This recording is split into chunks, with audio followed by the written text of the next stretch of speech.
Lesson 2-3, solving systems of equations graphically. Ooh.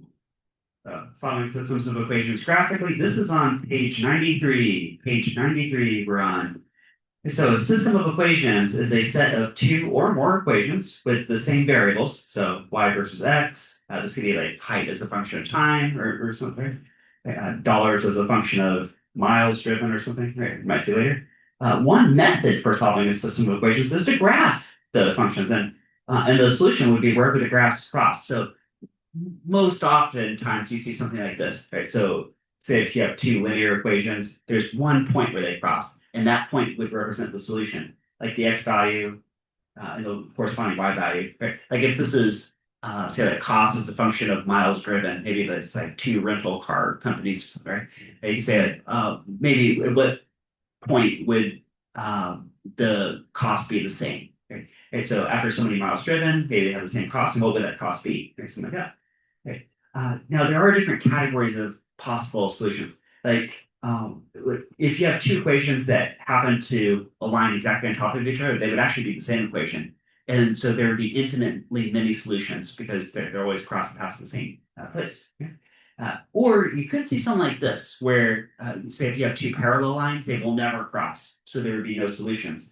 So there's this table down here that each column corresponds to that particular graphical example. Right? So if the lines intersect at one point, like right there, the lines would have different slopes. That would always have to be true for linear. Right? There would be one solution, exactly where they cross. And they threw some definition kind of words at us to say the system is consistent, that's in bold here, because there is at least one solution. It's independent because it has exactly one solution. And so those words are probably going to pop up later, right? Consistent and independent. That'd be this one right here. Okay. If they lie right on top of each other, the lines are identical. The lines would have, of course, the same slope and, of course, also the same y-intercept because they're identical. There would be infinitely many solutions because they're the same here and here and here and here and here and so on, infinitely many. The system is consistent because, again, there's at least one solution, but we'll call it dependent because there are infinitely many solutions, right? Uh, okay. And then if you have these parallel lines, right, so lines are parallel, they would have the same slope, but different y-intercepts. There would be no solutions. There's no place for those lines cross. The system is inconsistent because there's no solution. Now, of course, you could also write equations for each one of these. And if you did set up a system of equations and solve it, say, algebraically, or like substitution or elimination, then you would also get either one solution for this case, infinitely many for this case, or no solutions for this case. Right? So, moving on here. Right, example one, classify these systems of equations. So they give you these two equations here. Down. Now they are prompting you to put these equations that are in, well, actually, one of these is in standard form. The other one is just, I guess, something similar to that. They're prompting you to put them in slope-intercept form. So let's do that first. So we got 2y equals 6x minus 14. And then here, maybe I'll split it this way. And there's also 3x minus y equals 7. So it's two separate equations. Let's put those in slope-intercept form first. So I'm like solving for y. Actually, this one's not too bad. I can just divide both sides by 2. So here, divide by 2. All right, since there's three terms, they all get divided by 2. So I could say y equals 3x minus 7. All right, so that's one equation there. And then over here, see if I add y to both sides, and then, okay, yeah, I'll start with that. Okay, so that would give me 3x equals y plus 7. Okay, and then I can subtract 7 from both sides, minus 7, minus 7. Well, I'm at it, I'll swap both sides, so I get y on the left side. 3x minus 7. Okay, so that's another equation. But you know what? You know what? Look at that. They did come out to exactly the same equation, didn't they? They're very identical. Right, so on a graph, that would look like this. Got x-axis, y-axis. So I see the y-intercept is down here at -7. So -7 could be like down here. And this has a slope of 3, like up 3/1. And so if I graph the rest of this graph, it's kind of like probably pretty close to this, what it would look like. Right, where it says a rise of a run of 3/1. So from here, up 3/1, up 3/1, and so like that. Okay. And since it's true for both, they would lie right on top of each other. You guys remember what that is? That is considered to be consistent because there's at least one solution, but dependent because actually it's infinitely everywhere. So you can plug in any value for x, you get the exact same value for y for both of these equations. All right, example 2. Um, let's see, so solve by graphing. Okay, so another two equations. Right, can you put this into slope-intercept form, or they have little graphs here, right?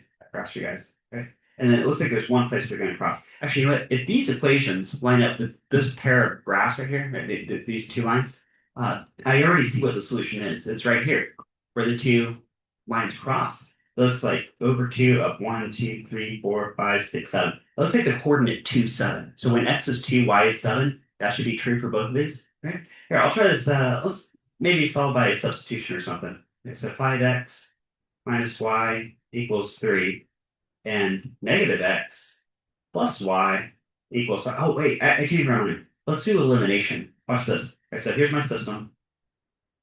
Okay, I'm going to use a process called elimination because there's a really good opportunity right here to do this. We don't do this one super often, but watch this. I can just add both equations together. I can add this top equation to this bottom equation.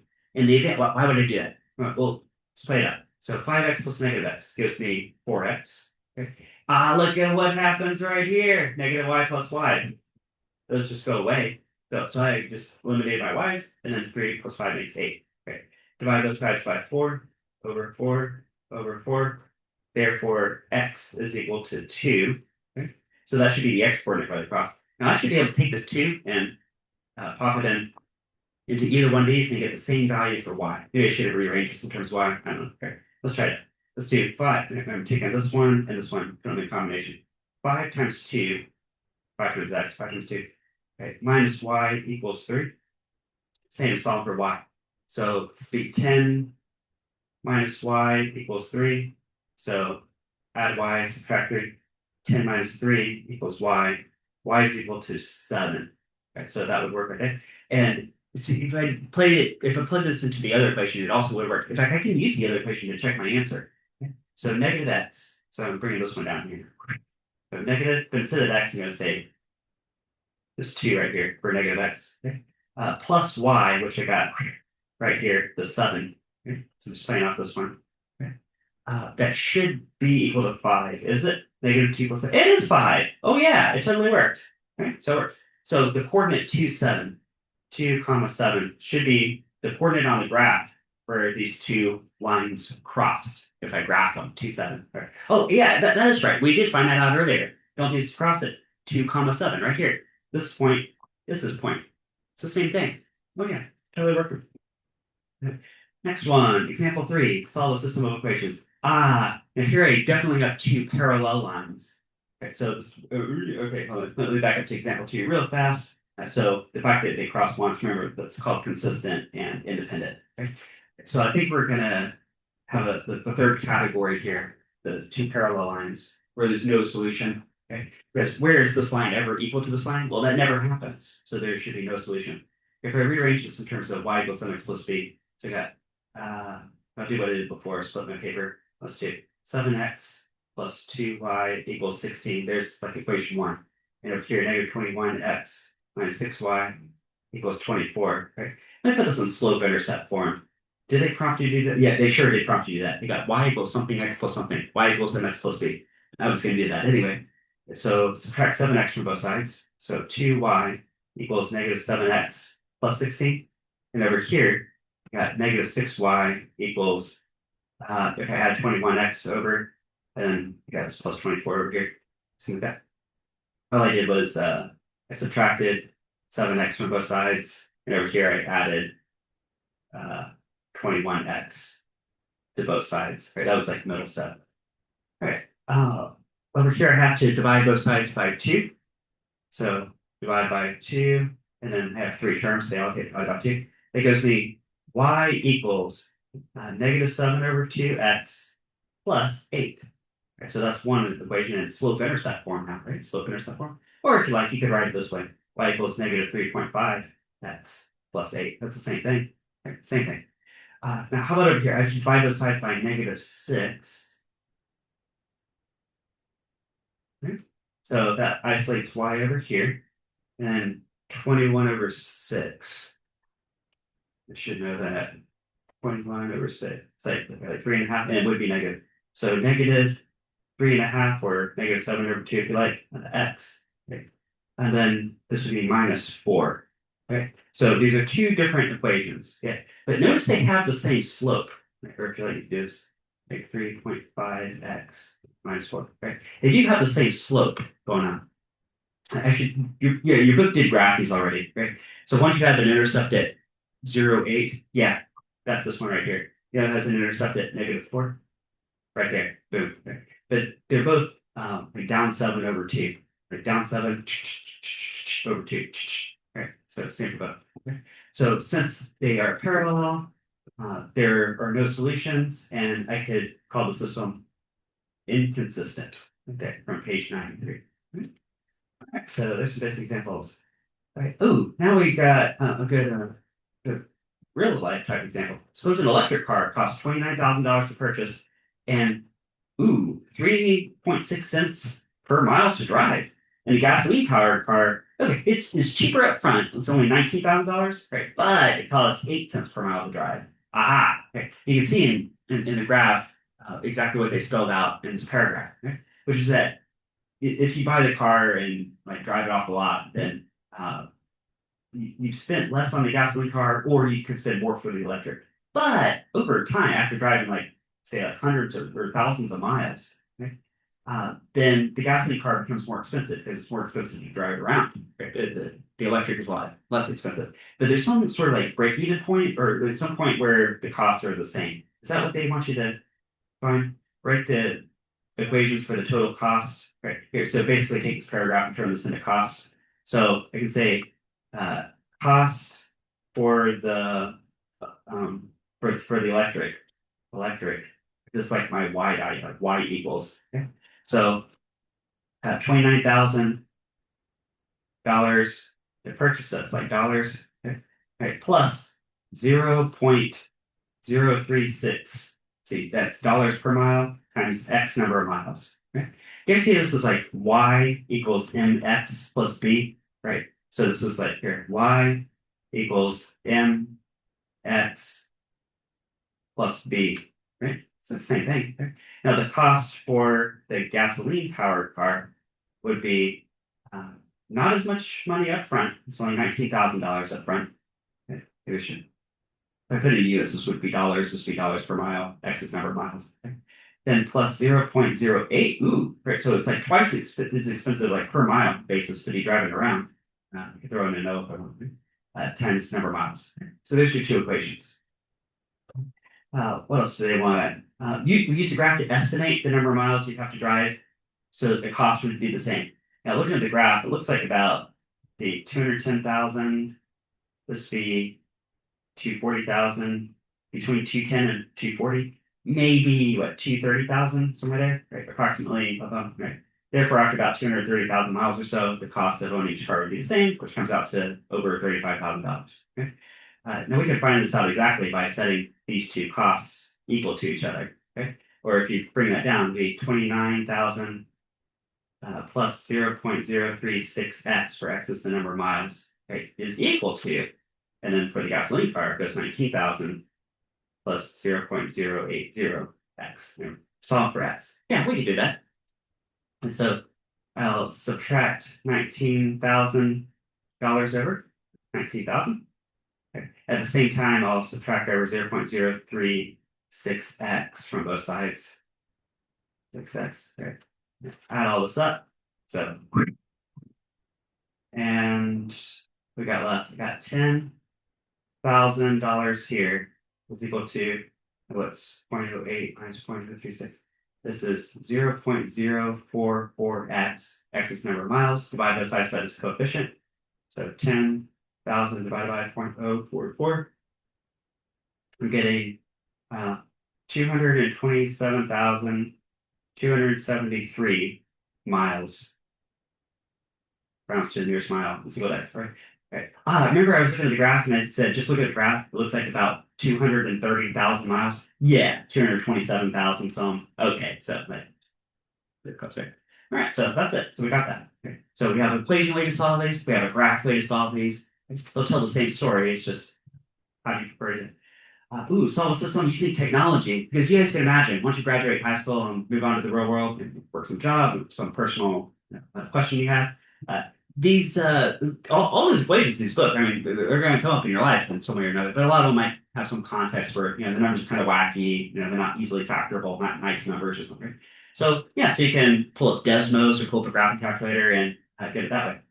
So what do we got here? We got 3.5y minus 5.6x equals 18.2. This looks like basically standard form, right, or something really close to that. And a different equation, negative 0.7x minus y equals negative 2.4. Right. Oh, now you could rearrange this in terms of y equals mx plus b. Right. I went ahead and just plugged those equations as given into Desmos, so I have them all ready to go. Boom, boom. Okay. So got red line, blue line. And if you click near the intersection, it'll tell you exactly where they cross. So negative 1.2, comma 3.25 something. Right? So that would be the solution. That's the solution right there, that point of intersection. Right? Which, yeah, basically it looks like their picture anyway. It looks about like that, doesn't it? Yeah. All right, so we are good. Okay. Oh, and it looks like example 6 is really similar, right? You could have some crazy word like this, say y equals this, break two lines, where they cross, that would be the solution. Right, really similar. All right, let's knock out some of these ones that I highlighted at a time. Right? So we got here. So number one, okay, what I want you to do, determine the number of solutions in each system. You have either, if they're linear, you either have 0, 1, or infinitely number of solutions. Then state whether each system is consistent or inconsistent and independent or dependent. All right. So we got y equals 3x. We got y equals negative 3x plus 2. Right. And here's your system. Right.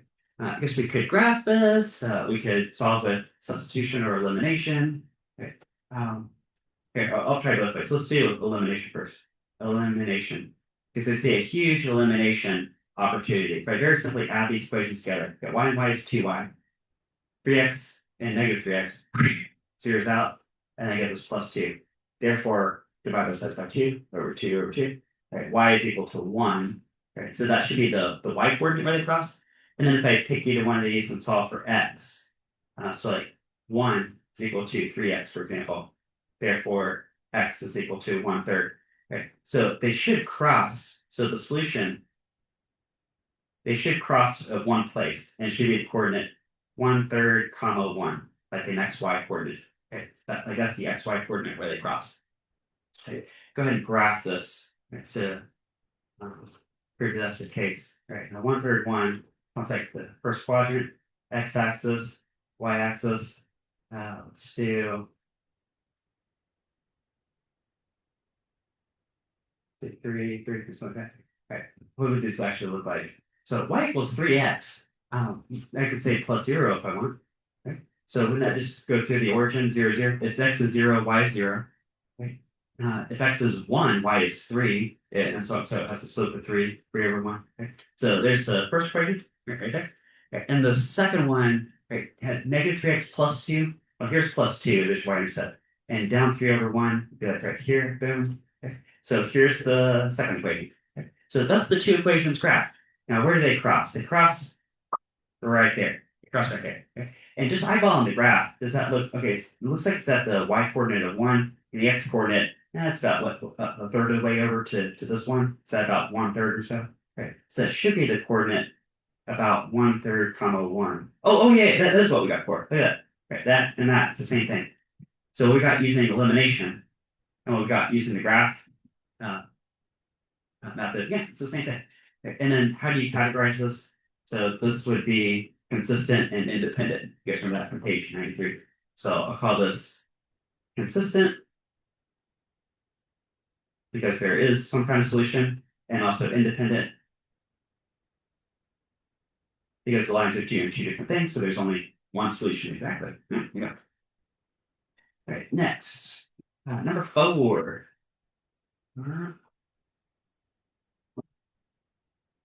What's 3x plus y equals negative 2, and then 6x plus 2y equals 10. So I got this type system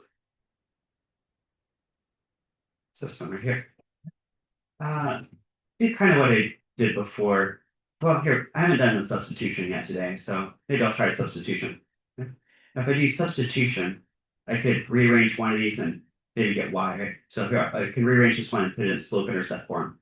Y equals just subtract over the 3x, negative 3x minus 2. Right. So this and this are exactly the same thing. I just rearranged it a little bit. Right.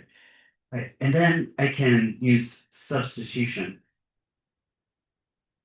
Right. Because guys, if y is equal to negative 3x minus 2, could I substitute into that y right here, that whole expression? Okay. Let me bring that down here.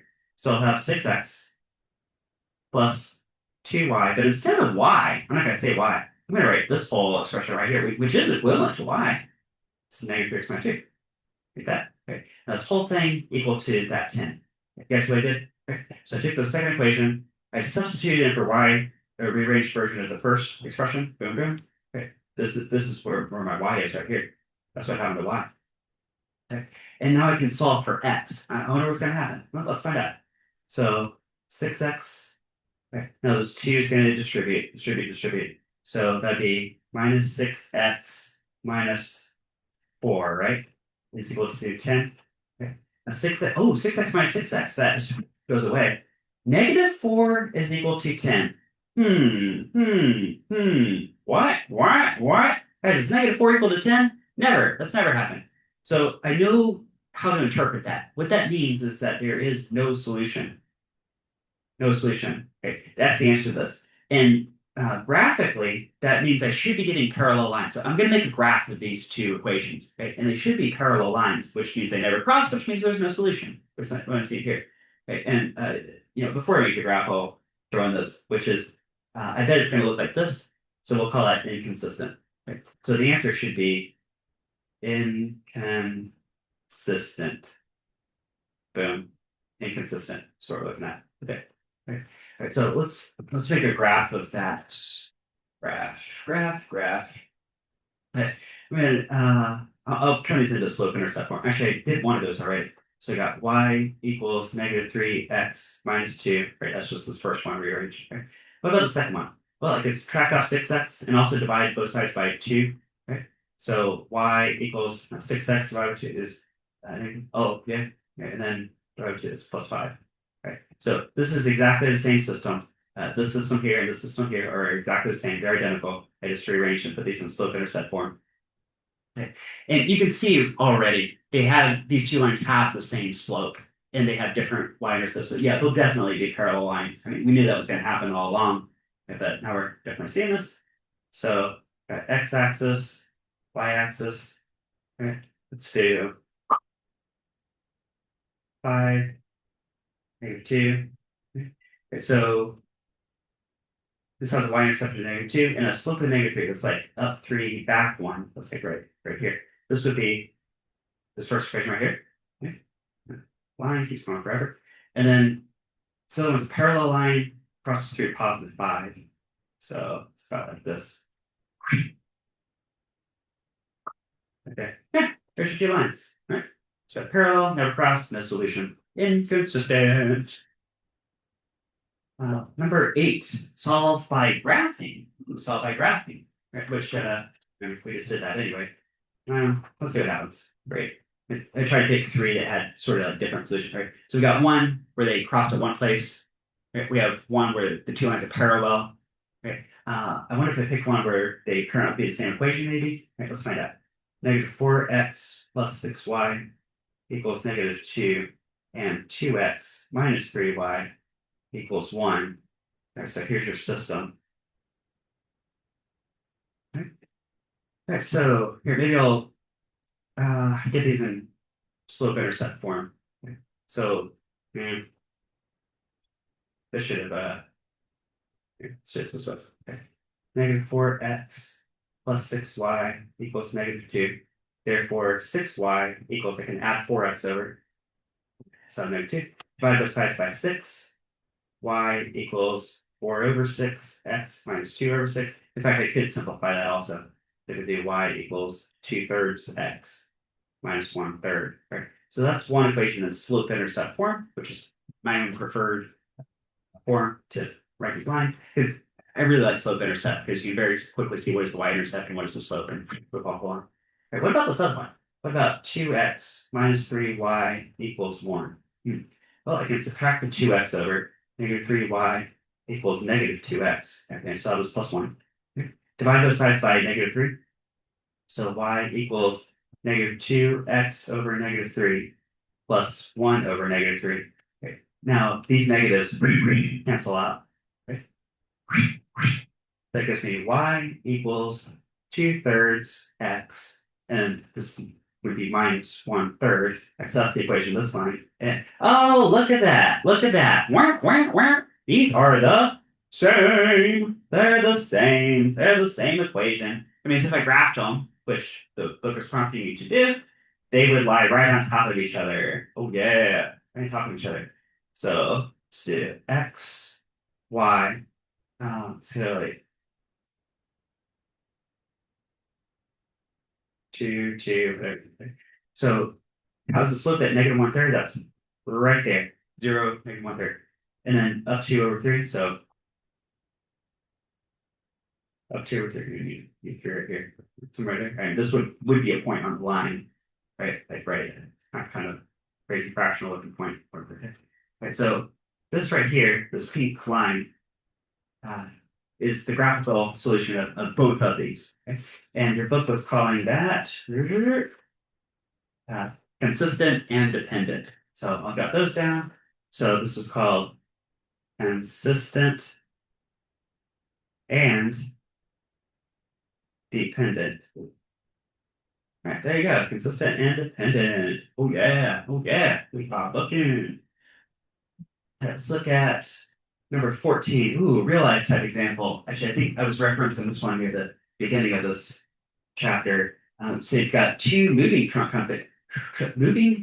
companies offer the same vehicle at different rates. At Holland, the truck can be rented for $30 plus 79 cents per mile. Okay, so you go in, you put down $30 to get the vehicle, and then after you drive it around, 79 additional cents per mile. At rented trucks, the truck can be rented for $75. Woo! So that's a lot more expensive up front, but it's only 55 cents per mile. So even though it's more money to get the truck initially, when you're driving around, it's actually less expensive to drive it around. So yeah, there would definitely be like some break-even point, like some number of miles you could drive where it would be the same cost. That's probably the question here, right? Equations for cost as a function of miles driven. Graph the equations, estimate from the graph how many miles would be the same. Right? Oh, we check your estimate because we can actually solve this with part of algebra too. Yeah, so let's do all of that, maybe in that order. So 14. Okay. So first, create equations. So part A is the cost at Holland, say, maybe I could call it, well, here, what this is. Okay, so cost equals cost per mile times number of miles driven. Okay, plus what should I call this? The maybe upfront cost, something like that. Right, trying to turn these words into numbers here. Okay, so for cost, I'll just call that Y. And cost per mile, well, for one company, it was 79 cents per mile, so 0.79 cents per mile times number of miles would be X. And then plus the upfront cost would be $30. Okay, so that's one company. Now the other company, maybe this is Y1, this is Y2, right, this would go 55 cents per mile. Okay, so again, cheaper to drive it around. Okay, so times number of miles is how much you're paying for driving around. Okay, plus the upfront cost is $75. Ooh. Right? So there's your system right there. System. Okay. Next thing what they want you to do is to graph these, and then we'll use the traditional algebra to get an exact solution later. And so let's graph these. Okay, so this is all going to be quadrant 1, isn't it? And quadrant 1. Okay. So X number of miles driven. Okay, and then cost could be like Y. Y equals the cost. Okay, X equals the miles driven. Okay. I should have worked this out ahead of time. Let me see. All right, here you go. I paused the video real fast just to throw these into Desmos. Here we go. All right, so there's your two equations right there. Green line, purple line, right? Because I want an idea of scale. So looking at this graph, it looks like after about almost 200 miles, they cost the same, which is almost $200. So a little short of 200 miles, a little short of $200, right? Okay, so now I know how, at least how to scale this graph. Okay, I should go up to 200 miles. Okay, so let's go 100, 200. Okay. And for the cost, let's go up to $200. So $0, $100, $200. Okay. Okay. See if I get the same thing graphing this way. Okay. So first one has a y-intercept at 30. That's pretty close to there. And then, okay, slope of 0.79. You know, this one's a little tricky, but this is like almost 8/10, which is about 4/5, about 4. So if I go up 4 units, I go across 5 units. So up 4/5 would land me about here-ish, right? Even in terms of hundreds, times 100 over 100. It'd be pretty close to this line right here would be like y1. I'll call this y1. Okay. Now, what about this y2? Now, it's more upfront. $75 is like three-quarters of the way to 100. So that's probably pretty close there. But 0.55, that's a little over half, isn't it? Over half. So it's like up 1/2 and a shade more than that. So if I go up 1/2, that would land me right here. It's a shade more than that. So probably about there-ish. Yeah, it looks about here. Okay. So I'll call this y2. Now, I don't think these are like perfect lines, but they should be pretty close. Okay, so just eyeballing this graph, this is maybe about 180 or so miles. It would cost about $180. I think it's pretty close to 180, 180. Right, I'm gonna say I'll write that in right now. It's almost certainly not exactly true. Okay, but I'll do the hard algebra and see exactly what it is. Okay, I'll put a little question mark here, and we'll come back and check and see how close that is. After 180 miles, $180, it's pretty close to even. Okay, now let's solve this exactly. So I could solve a substitution. I could say this equation equals this equation because they're both y equals. Okay? If I want them to be the same cost, that's why you think that you could say 0.79x, we're solving for the number of miles to make them the same, plus 30 equals 0.55x for plus 75. Right?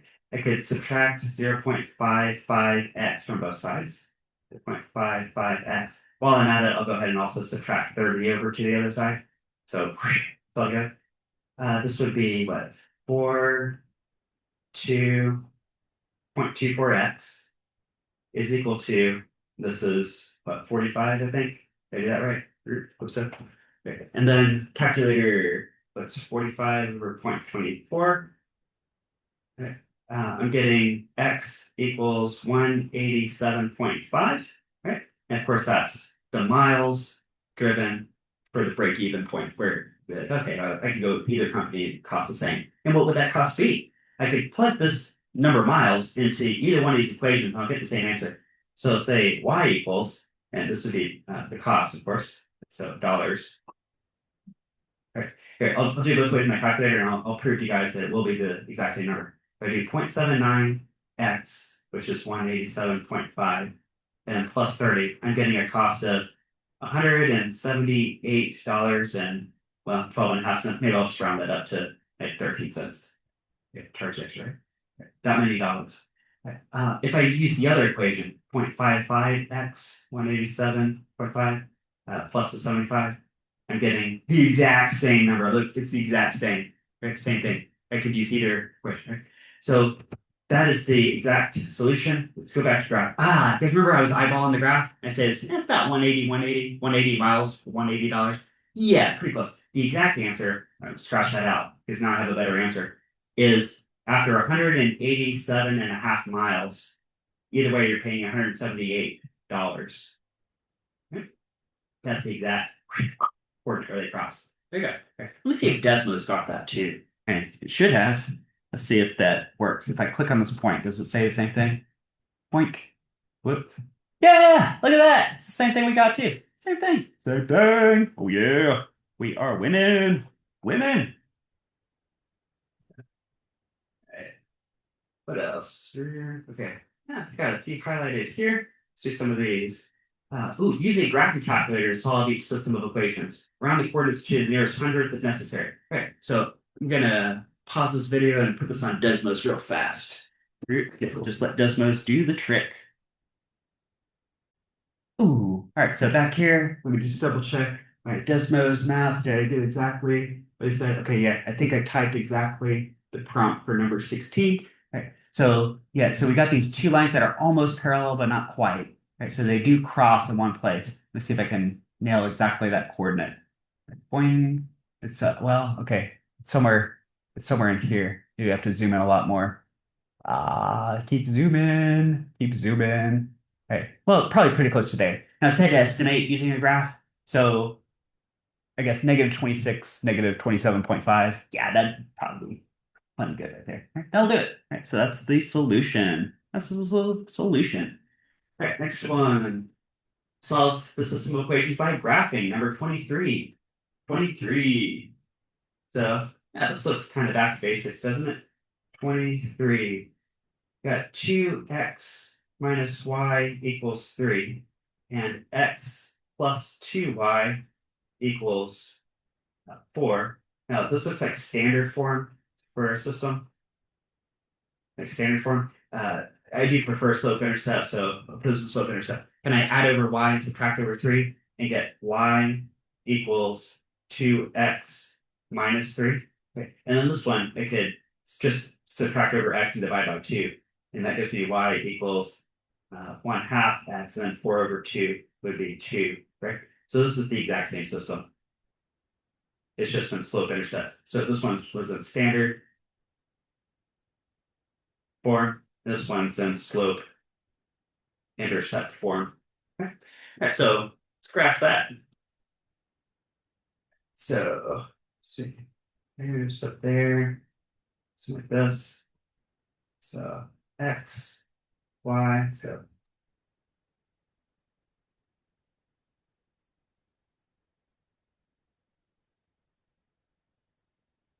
okay. Let's see if this works. So 2x minus 3, got it. Y-intercept down here at negative 3, and then up 2 over 1, up 2 over 1, right, so on. Just goes like this. Zip, right that way. Right, there's the first line. Okay. Actually, hold on a minute. Let me pause and show you guys this does give me the same solution. Like, for example, this point right here is the point 2 comma 1. If I put in 2 for x, I should get 1 for y. Does that really work? If I put in 2 for x, 2 times 2 is 4, and then 1 for y, 4 minus 1 is 3. Oh yeah, it totally works. I can pick any point on this line, of course, we'll check out. All right, now what about the second equation? Got 1 half x plus 2. So here's your plus 2, y-intercept, right there, boom, boom. Right. And then up 1 over 2, it's right here, up 1 over 2, it's right here. This would be the point 4 comma 4, right, and so on, right? So these lines cross.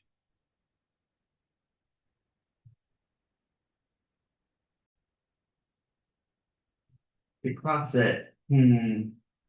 Um, Kind of hard to forget. It looks like maybe about 3-ish and 3 point something. Okay. Kind of hard to tell exactly. Okay.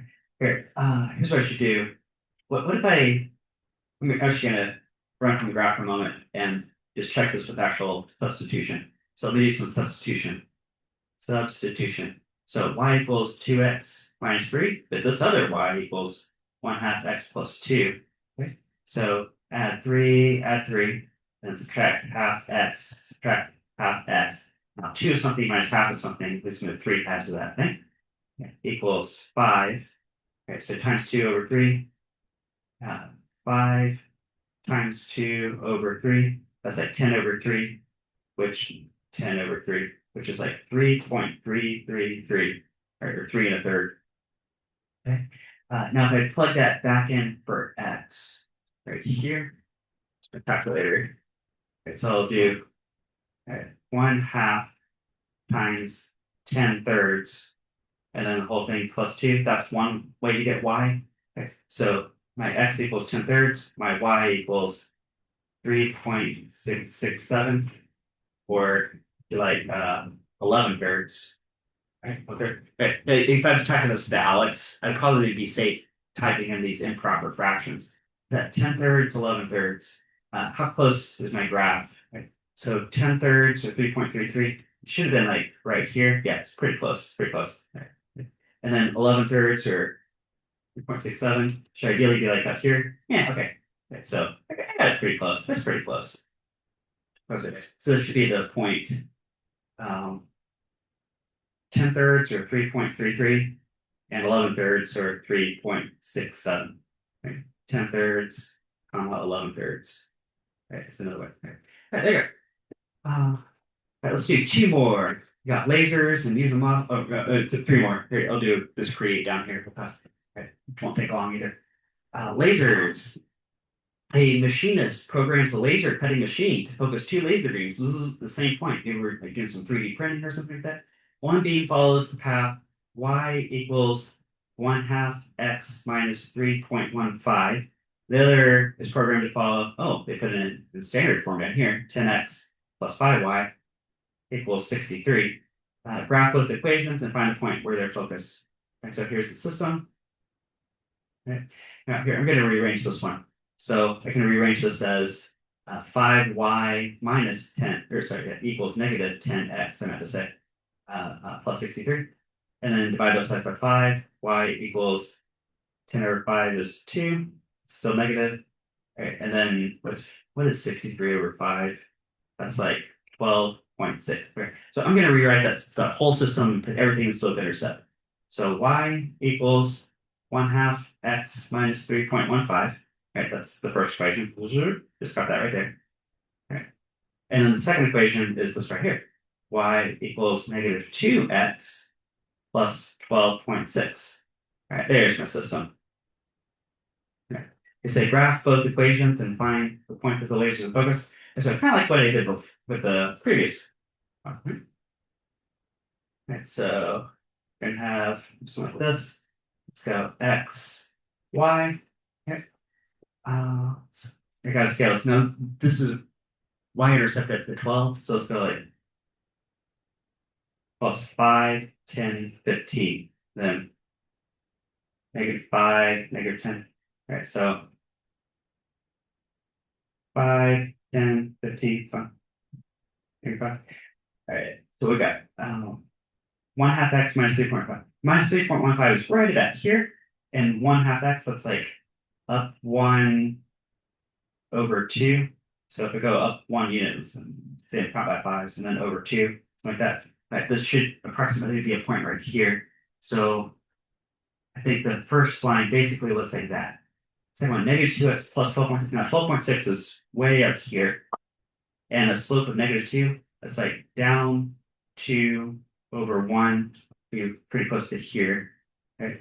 So I think these lines are going to look like this. Right? Looks like where the crossing is maybe really close to the x-axis, and it's between like maybe like 5 and 7, something like that. Right. So here, I'm going to pop that into Desmos and see what does Desmos have to say about this. All right, so I just put both those equations into Desmos. Yeah, ooh, is that on the x-axis? I think it might be. Is this exactly? It sure is. It says it's 6.30. Yeah, so according to Desmos, yeah, they do cross exactly on the x-axis. 6.3 comma 0. Right? Let me check that. 6.3 comma 0.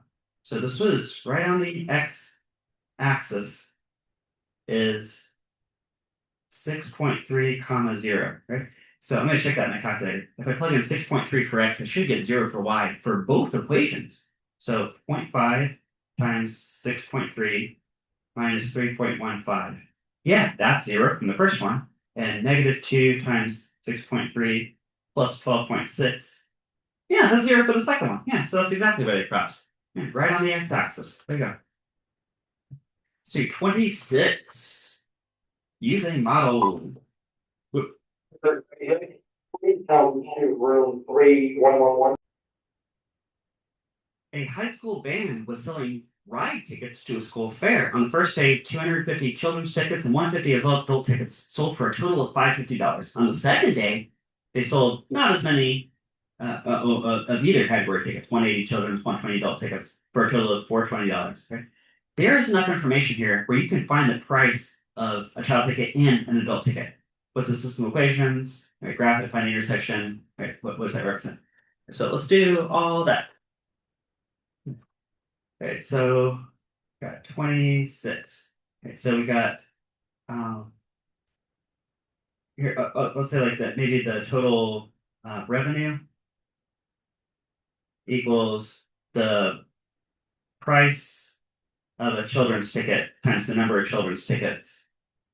Uh, Maybe I'll call C for children's tickets, right? Plus the price of an adult ticket times the number of adult tickets, something like that, right? Now, that looks kind of clunky, but we can turn this into a very simple linear looking equation. I say the revenue was $550. $550 equals, now the price of a children's ticket we don't know. Uh, so I could list that sort of as a variable. Do I want to do that? It's really more like a slope, isn't it? Um, I'll leave it as P sub C, price of a children's ticket. Okay. And the number of children's tickets would be 250. I'm getting out of the book. Yeah. Yeah.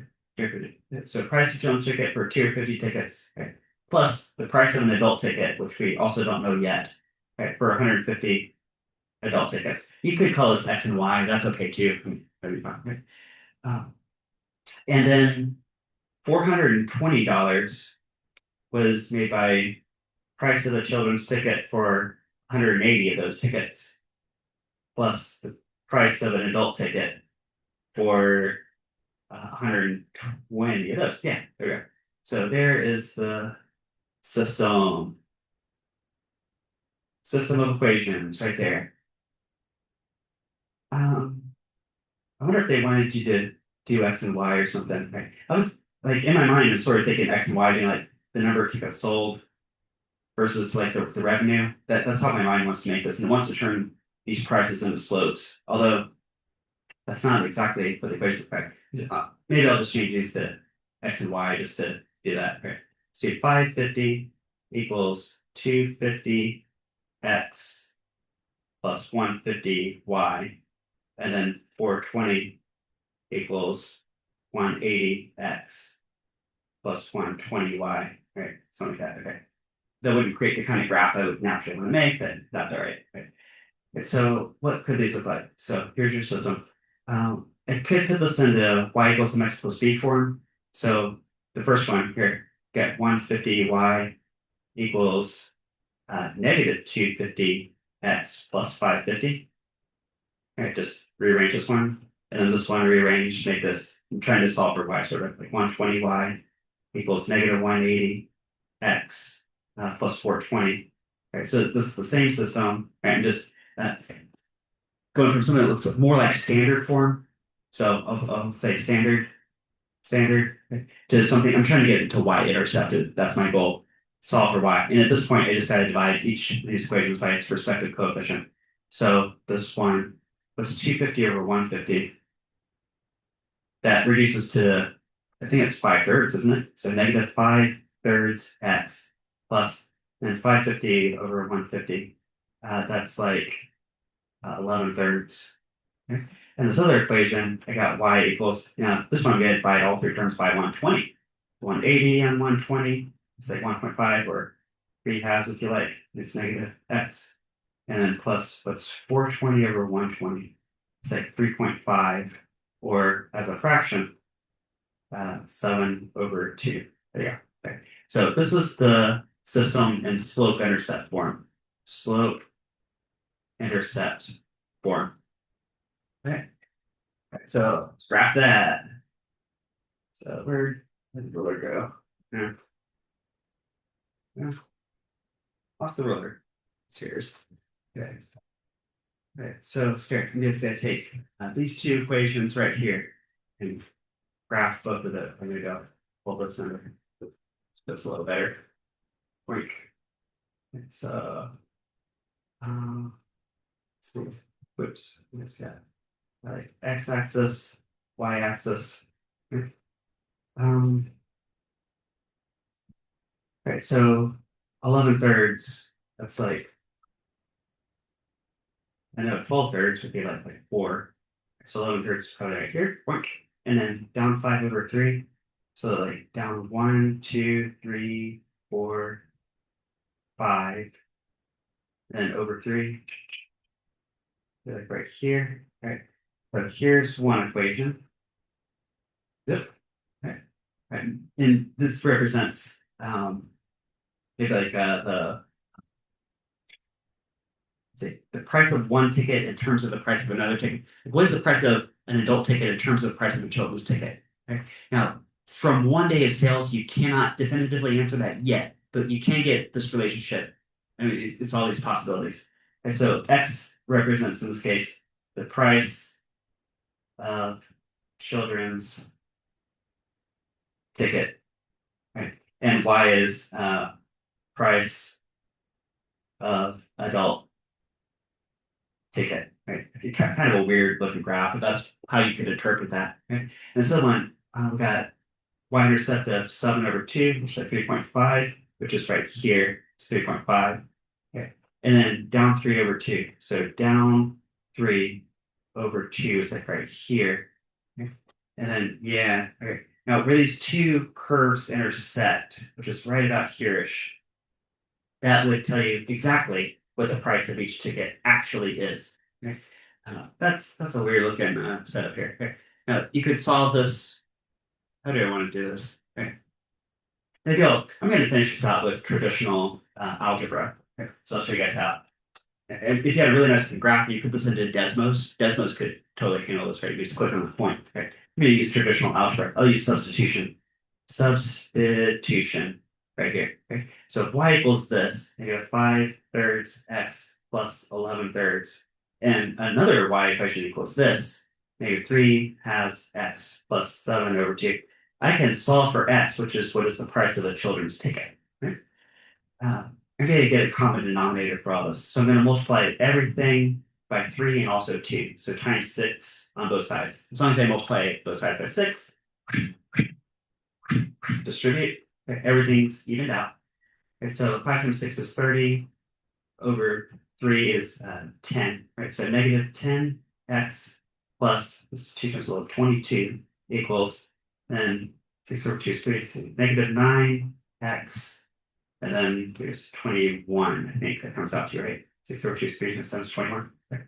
Right, so then actually I'm going to add 10x to both sides. Let's do that. 10x, 10x. Okay, I'll subtract 21. It's 21. Okay, so over here, that gives me 1 equals x. Oh, so it looks like the price of a children's ticket is just $1. Right, so $1 for a children's ticket. Well, if that's true, then what's the price of an adult ticket? Yeah, I could plug it either one here. So what's negative 5/3 times 1 plus 11/3? Okay. So if x is equal to 1, I'm getting y is equal to 2. So it looks like an adult ticket is $2. Okay. Or if I use the other equation, I should get the same thing.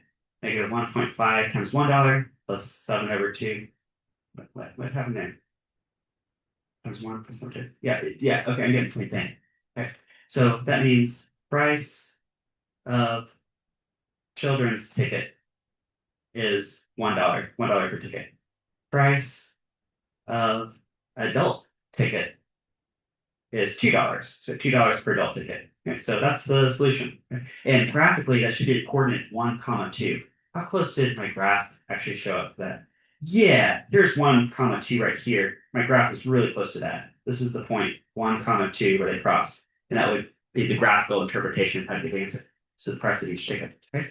And last one I'll do with you guys in this recording. Let's do number 35. Create. Write a system of equations that has no solution. Oops, way down here. Number 30. System of equations that has no solution. And of course, this one's pretty open-ended. So if you want no solution, I would just come up with 2 parallel lines. Right? So I could be like y equals, let's say, how about 2x and y equals 2x plus pi. Just to be crazy about it. What if that's my system? Okay? That would have no solutions. Okay? And I can show you guys graphically what that would mean.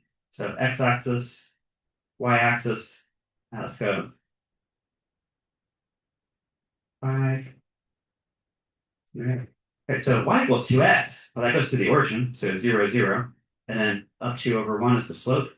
Okay, so it keeps on going like this. Okay, so you get 0.12, 2, 4, and so on. Right. So there's the first equation right there. So we got right. The second equation is the first equation just moved up pi units. So here's 3.14 something something right here. Right, point.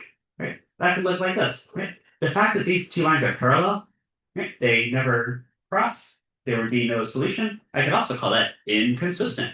So there you go. There's the open-ended question number 30. Okay. And that's a wrap on that lesson.